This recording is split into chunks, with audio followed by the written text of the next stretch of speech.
O Estreito de Hormuz está fechado. A Europa treme sem gás e sem petróleo. A guerra na Ucrânia entrou no seu terceiro ano sem sinal de fim. O Mar do Sul da China ferve com a tensão entre os Estados Unidos e a China. O Oriente Médio vive o momento mais explosivo das últimas décadas. O mundo está pegando fogo, literalmente. E no meio de todo esse caos, existe um país continental que não tem vizinhos em guerra. Não tem disputas territoriais com nenhuma potência. Está por a milhares de quilômetros de todos os conflitos ativos. E possui exatamente os 3 recursos que o mundo está destruindo nações inteiras para conseguir: água, comida e energia. Esse país é o Brasil. Não estamos falando de sorte. Estamos falando de uma vantagem geográfica e estratégica tão profunda que os maiores analistas de geopolítica do mundo estão começando a olhar para o Brasil de uma forma completamente diferente.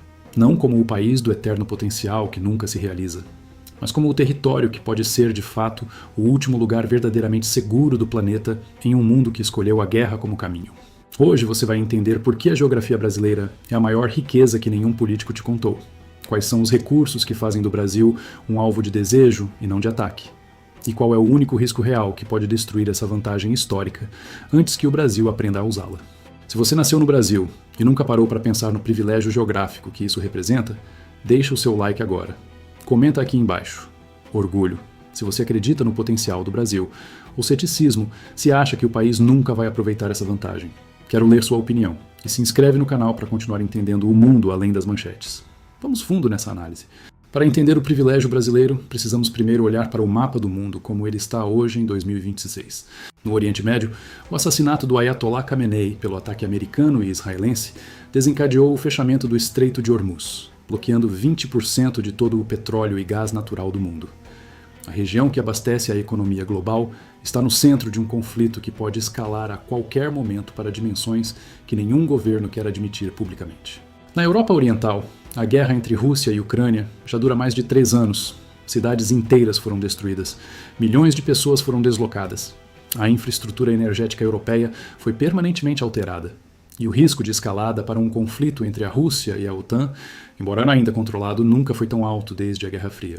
No Indo-Pacífico, a tensão entre os Estados Unidos e a China sobre Taiwan continua se intensificando.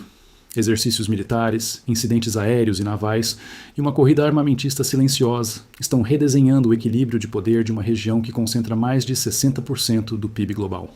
Na África, conflitos em múltiplos países criaram instabilidade que afeta o fornecimento de minerais críticos e gera fluxos migratórios que pressionam a Europa. Agora olha para o Brasil nesse mapa. Está no canto inferior esquerdo do mundo, longe de tudo, cercado por países sem capacidade ou interesse em conflito direto, com saída para o Atlântico sem nenhum ponto de estrangulamento estratégico que possa ser bloqueado. É como se a natureza tivesse desenhado um bunker continental com dimensões de continente. Especialistas em segurança global têm repetido uma frase que vai se tornar cada vez mais relevante nas próximas décadas. As guerras do século XX foram pelo petróleo, as guerras do século XXI serão pela água. E o Brasil tem aproximadamente 12% de toda a água doce superficial do planeta. Para colocar esse número em perspectiva, países como a Arábia Saudita, Israel, Jordânia e grandes partes da China e da Índia já enfrentam estresse hídrico severo. O nível dos aquíferos está caindo em ritmo acelerado em regiões que abrigam bilhões de pessoas. O Banco Mundial estima que, até 2050, mais de 5 bilhões de pessoas viverão em áreas com escassez de água pelo menos um mês por ano. O Brasil tem o Aquífero Guarani, um dos maiores reservatórios de água doce subterrânea do mundo, estendendo-se por Brasil, Argentina, Paraguai e Uruguai. Tem a Bacia Amazônica, que sozinha representa cerca de 20% de toda a água doce que flui para os oceanos no mundo inteiro. Tem rios caudalosos, chuvas regulares e uma matriz hídrica que países do Oriente Médio e do Norte da África pagariam qualquer preço para ter.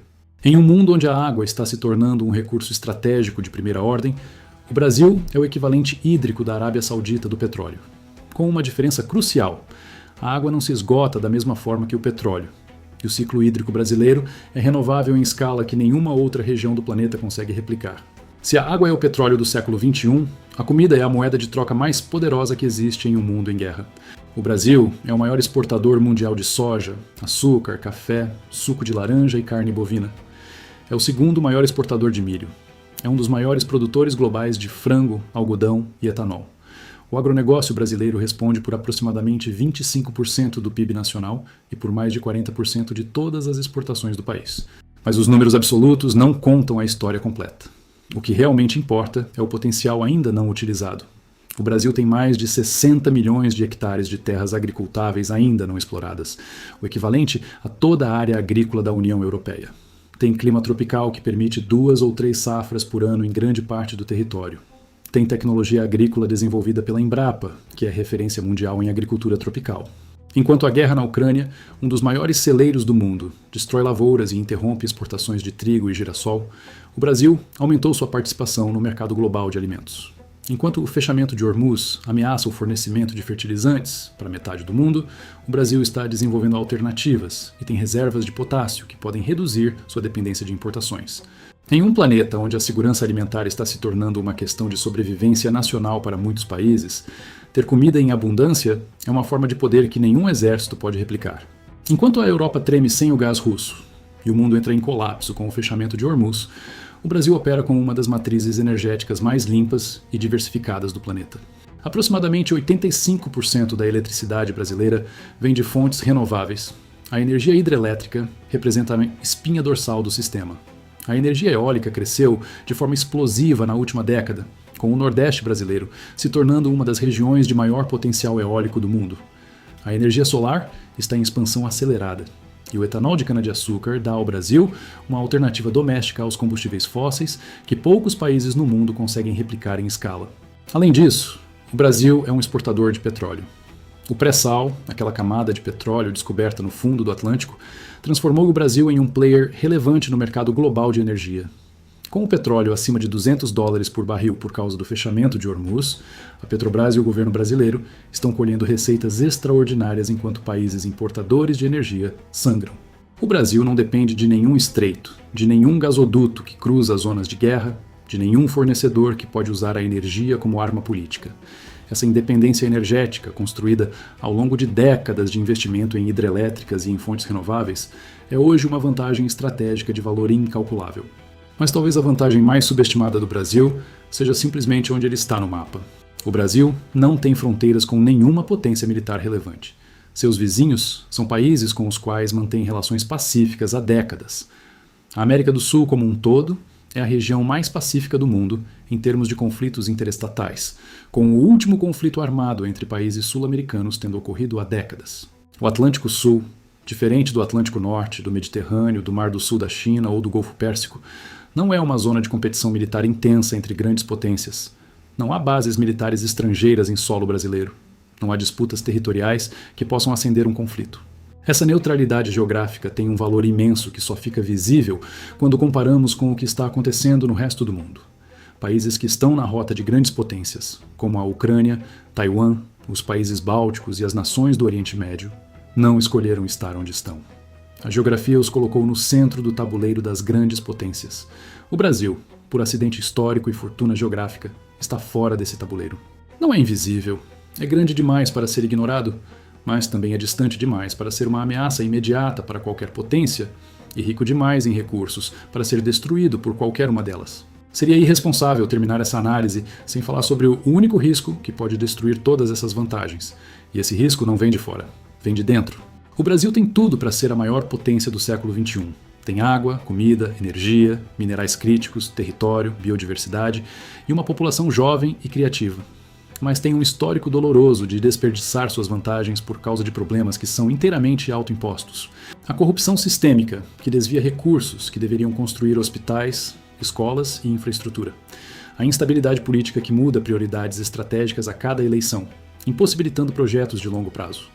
A desigualdade social que mantém dezenas de milhões de brasileiros fora da economia produtiva. A desindustrialização que transformou o país em exportador de matéria-prima em vez de produtos de alto valor agregado. E a dependência tecnológica que faz o Brasil importar os chips e os softwares que processam os seus próprios minerais. Nenhuma guerra externa vai derrubar o Brasil. Mas a incapacidade de construir instituições sólidas, de investir em educação e tecnologia e de distribuir minimamente a riqueza que o país gera, pode desperdiçar a maior janela de oportunidade que o Brasil já teve na sua história. O mundo está se reorganizando, recursos naturais voltaram a ser poder real. E o Brasil tem mais recursos do que qualquer outro país do planeta.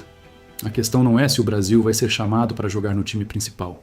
A questão é se vai estar preparado quando o convite chegar. Toda essa análise geopolítica pode parecer distante da vida cotidiana, mas ela tem consequências práticas e imediatas para qualquer brasileiro. Significa que a inflação que você sente no supermercado e no posto de gasolina não é apenas um problema doméstico. É o reflexo de guerras e crises que acontecem a milhares de quilômetros de distância e que chegam até você através dos preços globais de energia e alimentos. Significa que os minerais que estão sob o seu país, o nióbio, as terras raras, o lítio, são recursos pelos quais potências mundiais estão negociando e pressionando agora. E o que o Brasil decidir fazer com esses recursos nas próximas décadas vai determinar se o país vai finalmente dar o salto para o desenvolvimento ou vai continuar sendo o eterno exportador de rocha. Significa que viver no Brasil em um mundo em guerra é um privilégio real e concreto que a maioria das pessoas não percebe porque nunca precisou comparar. Pergunte para um ucraniano, para um palestino, para um iemenita o que eles dariam para viver em um país que não tem bombas caindo. E significa que a responsabilidade de não desperdiçar esse privilégio é de cada brasileiro. No voto, no consumo, na cobrança das instituições e na exigência de um projeto de país à altura da riqueza que a natureza colocou aqui. O mundo está pegando fogo e o Brasil está sentado em cima de água, comida, energia e minerais que o planeta inteiro precisa, protegido por uma geografia que nenhum engenheiro militar conseguiria desenhar melhor. Isso não garante nada automaticamente. A história está cheia de países ricos em recursos que desperdiçaram sua riqueza, por falta de visão, de organização e de vontade política. O Brasil já fez isso antes, e pode fazer de novo. Mas pela primeira vez em décadas, o contexto global está criando uma pressão externa que pode forçar o Brasil a finalmente levar a sério o que tem. Quando o petróleo está a $200, quando a água vira recurso estratégico, quando os minerais críticos são a nova moeda do poder global, ignorar o que o Brasil possui se torna cada vez mais difícil. O último lugar seguro do planeta não precisa de exércitos. Precisa de inteligência para entender o que tem, coragem para defender o que é seu e sabedoria para construir um país à altura da sua geografia. O Brasil tem a geografia. A pergunta que fica para você é: você acredita que o Brasil vai finalmente acordar para o seu potencial real? Ou vai continuar dormindo enquanto o mundo se reorganiza ao seu redor? Me conta nos comentários. Deixa o seu like se esse vídeo te fez enxergar o Brasil de um ângulo diferente, compartilha com quem precisa entender o privilégio de viver aqui e se inscreve para continuar essa jornada de entender o mundo que ninguém te explica no Jornal Nacional. Valeu por assistir e até o próximo vídeo.